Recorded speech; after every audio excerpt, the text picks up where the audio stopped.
정부가 대체복무 개선안을 발표했습니다. 오는 2022년부터 5년 동안 전문연구요원과 산업기능요원 등 특례요원 1,300명을 줄이는 게 핵심인데요.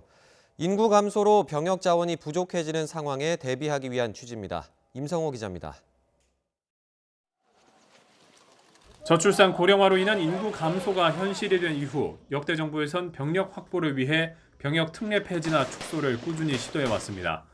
박근혜 정부 시절 석박사 전문 연구요원을 전면 폐지하겠다는 계획을 세웠다가 거센 반발에 부닥쳐 철회했고, 이번 정부 들어서도 국방부가 지난 7월 전문 연구요원을 절반으로 줄이는 방안을 검토하는 것이 알려져 반발을 샀습니다.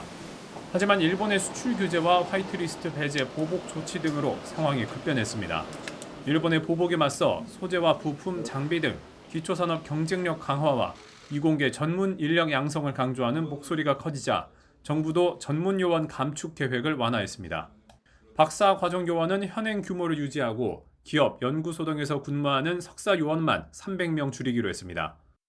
전체 인원은 줄어들지만 시급성이 요구되는 소재, 부품, 장비 관련 분야 중소, 중견 기업에 배정되는 인원은 오히려 확대되도록 하였습니다. 병무청 지정업체에서 근무하는 산업기능요원은 800명을 감축하고 상선 등 선박에서 근무하는 승선 근무 예비역도 200명가량 줄이기로 했습니다. 이렇게 오는 2022년부터 5년 동안 감축되는 대체복무 특례 인원은 1,300명입니다.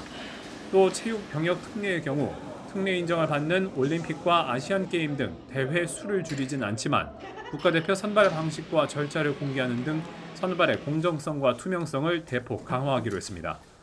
YTN 임성호입니다.